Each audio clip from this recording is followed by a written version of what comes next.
welcome to a whole new series that we are starting. I'm Laura Nelson. I've been in the industry for 20 plus years and now work with Mango and have heard of some amazing people in our industry. One who is here with me now. I haven't got a chance to meet him till a couple weeks ago. He said we'd met in the past. I have a really bad memory.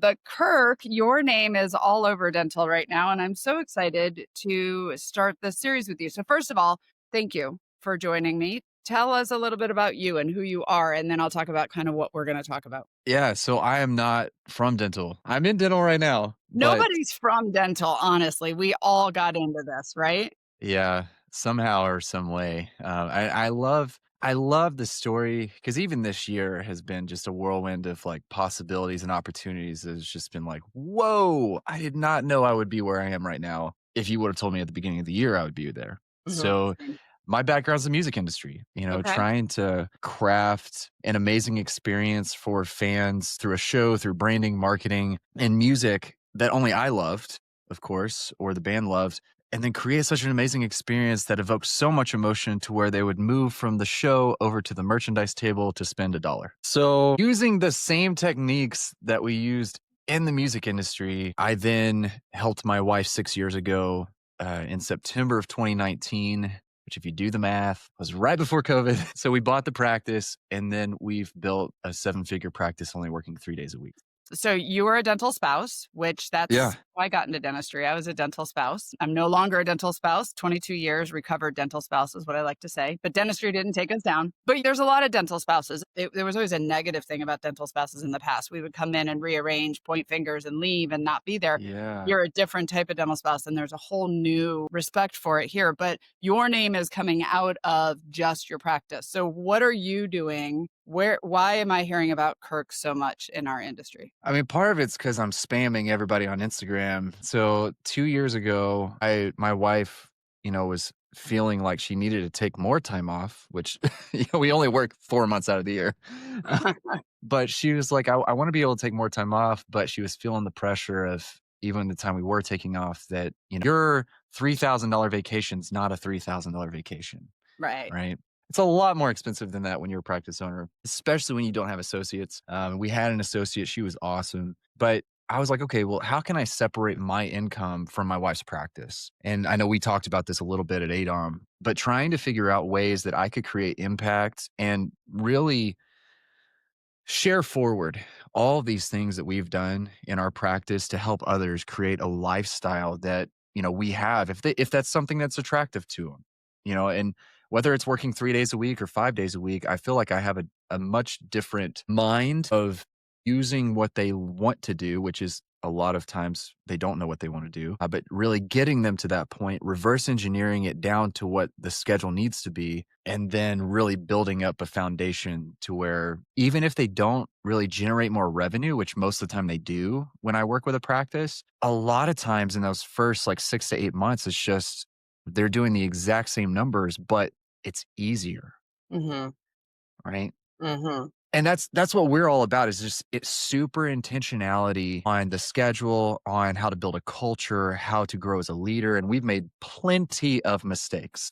A lot of times we coach from the mistakes, right? Yes, Yeah. but 2 years ago, I was just like, "Okay, well, how do I do this?" So I just started posting once a day on Instagram, and then Steve Jensen and Adam over at Dental Intel were just like, "Somebody dropped off the conference at Intellicon last year. You had a post in Dental Nachos blow up. We would love to have you speak." And I was like, "I'm glad I'm your second choice, but I'll be there," right? I was like, "Oh, this is new. I've never spoke at a conference before." So I did that, had a lot of fun, and then it just kind of evolved to where now I'm speaking at more conferences. People are really gravitating towards this kind of different approach to coaching and slash consulting slash practice management. Because as we know, like, especially with, front office rocks, that only 20%, and that's a generous percentage for me to think about, but 20% of practice ownership is clinical. Everything else is business ownership and how you can develop as a leader and train a team and build a culture and even keep your patients to the standard that they need to be. So now you've got to look at it from a very different perspective than I'm going to spend $50,000 on learning how to do implants. That's moving the needle this much. Yeah. And if you Yeah. don't have the right foundation, the implementation is going to be extremely difficult. So you end up having doctors and practice owners that have scanners that are coat racks because they don't know how to implement it into their practice because they don't even have a system in their practice to do that.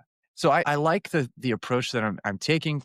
For some reason, a lot of people are gravitating towards that, which is cool. I really appreciate that. And now I have champions of people like Kevin and Rich and Steve over at Dental Intel and other people in other companies that are like, oh yeah, this guy is doing something. And I don't know why, but I'm super happy about it. That's awesome. That's actually who I've heard of your name through ADAM, through friends of ours, joint friends and stuff. But really, Kevin and Rich at Mango, when I came on Mango, they were like, you guys got to talk. And we actually think a lot alike.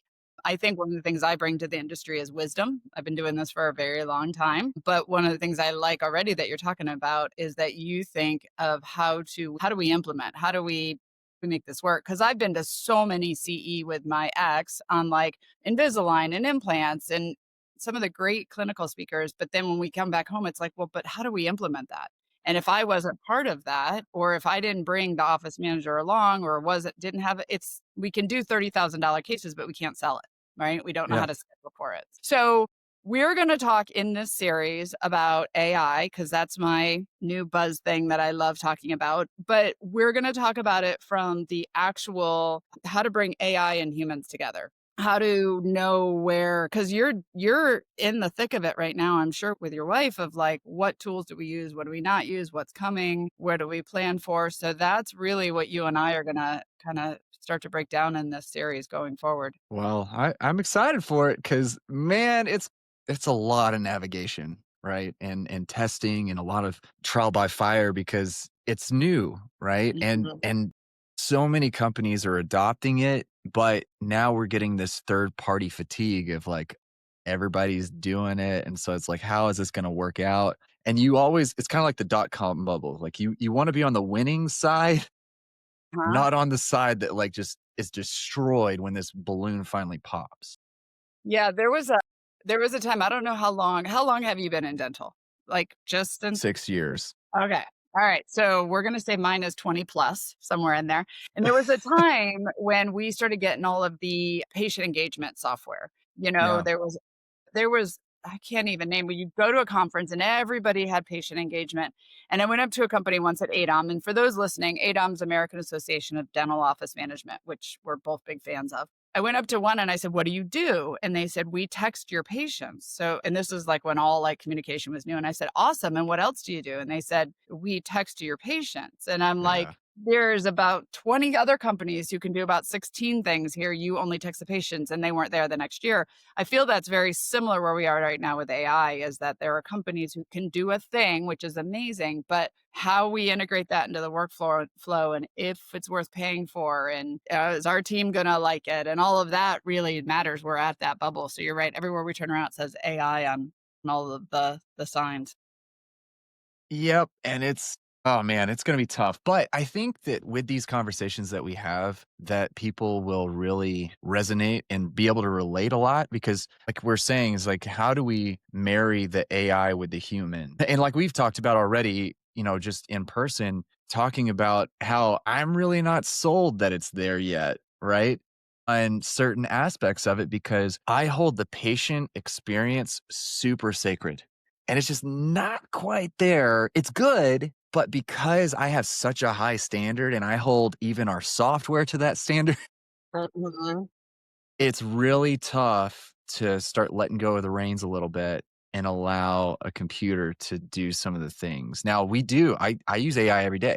It's a requirement for me and my VA that I work with in my coaching company to use it so we can get more output quicker. But it's not something that's replacing, it's just complementing. Right.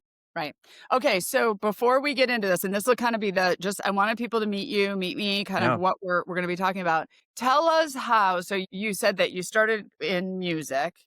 Um, Tell us how your brain operates when you are thinking of a new AI tool, when you're looking at your practice. You also have the scenario that I had, which was you could want to implement stuff all day long, but if your wife doesn't, if the dentist isn't on board, you got a whole new challenge. So How does Kirk's mind operate when it comes to just making decisions, evaluating things, looking at your practice? You don't have to get in depth about each kind of AI tool that's out there, but I just want to know so people are like, oh, I really like how he thinks of things. Tell me your thought process. Okay. That's a Well, lot, right? let's get into this. My main focus, like I said, is the patient experience. Okay. So if there is a way, for instance, we adopted the CERAC workflow, 4 or 5 years ago, like as soon as we bought the practice, that was the first goal we wanted to get into because doing same day crowns only complemented the patient experience, right? And we saw everything skyrocket. It's amazing. And I don't know why people don't do it. Now, with AI, it's the same thing. So, or my approach anyway, when you have something such as some of these companies that it's complementing and making people more efficient. But, there's AI companies that are allowing dictation for perio charting, which is amazing. That are like, I can't tell you how many times as an office manager, I would go by a hygiene room and they'd be like, "Hey, Kirk, can you come over here real quick and just type these numbers in?" Yeah. And I'm like, Yeah. no, I would do it, but I was like, this is so inefficient. So there's capability to do that now, but there's a cost. There's amazing companies that can look at x-rays and previous x-rays to see if your diagnosis is on point or if you're missing things. It's education for the patient, which is what we're all about. Same with like, I always tell people to get an intraoral photo. My goodness, intraoral camera. Yeah. I Right. can't think of words right now because, it's education. It's a way to elevate the patient experience. And when you I say that it kind of is a negative as well when you throw it up on the screen and they're staring at their mouth and they're like, oh man, I don't know what I'm going to do. I don't want that in my mouth. Yeah, but it's really important to have the education piece along with the efficiency. Hmm. So when I'm looking at something, I'm looking at, okay, can I buy back my time and or my team's time to where it only complements the patient experience? So I know with Mango and me and Kevin and Rich have been talking about this too, is it's like I want something because I take all of the calls on the weekends. So that way my wife doesn't have to. So if we've gone in maybe 5 times in the last 6 years for an emergency visit, which 2 were an actual emergency, the rest were not. Most of the time, they're just looking for solutions. So if I can have an AI phone company or an AI bot, whatever you wanna call it, to be able to just empathetically give people solutions on the weekend like I do. For "Oh, my crown came off. What do I do? Hey, Miss Jane, I am so sorry about that. Look, give us a call on Monday, but here's something you can do." Hmm. Right? Same with extractions. Like, hey, I am so sorry that you're feeling this way. If we can get you in, we would be happy to get you in. But just know that if we do, it's going to start the healing process all over again. And this is totally normal. Right? Hmm. So, like, having those conversations in an empathetic way, which is where, like, that's where the line is right now, is like, I don't see it, but that's what I look for. Did I explain that well? Yeah, 100%. And that's part of the reason that I'm here at Mango, because for those listening, and this is kind of where we're gonna end this here. We just wanted to get your brain spinning on this, is that AI is here, right? You agree, Kirk, right? AI is here. It's here. Yeah. It's here. It's not going anywhere. It's already in our lives. It's been around. We could do a whole thing on that. So the solution isn't to try to keep AI out. The solution is right now to figure out where can it help, like you said, with patient experience, with your team's life and experience and systems and efficiency, but also what's ready and what's not ready and what is on the edge. Because what used to take, you mentioned .com, and I mentioned that I was a technical recruiter, an IT recruiter during the .com market. And I said that to my 23-year-old stepdaughter, and she's like, what's the .com market? I was like, there was a life before the internet. Like, we had floppy disks and computers and stuff. I've been cutting edge all along, right? And back then, it was like we thought the internet was going to be brochures. Like you were Yeah. just going to put up a landing page, and that was basically it. We had no idea, right? Well, it's the same now, but it's moving faster. It's moving significant. What used to take years now takes months. So just embracing it and thinking through it and talking through it. So I appreciate you doing this series with me because you're in the trenches. You are there looking at the same thing. You go to the conferences and get the same spiels that everybody's getting, and you're having to evaluate too. And that's really what we're going to talk about of how do you bring the right things into the practice? How do you get your team on board? How do you get your patients on board? So I'm excited for this. This is going to be a lot of fun. Me too. Me too. And I'm ready for these curveball questions that are just like, oh, There cool. you go. Let's get into this. Exactly. Exactly. Awesome. All right. So for those who are just watching this, there's more with Kirk. We're going to do this regularly. If you've got questions, please let us know. Write them in the comments. And we are an open book to talk about how to integrate humans and AI together under one roof. So thanks, Kirk.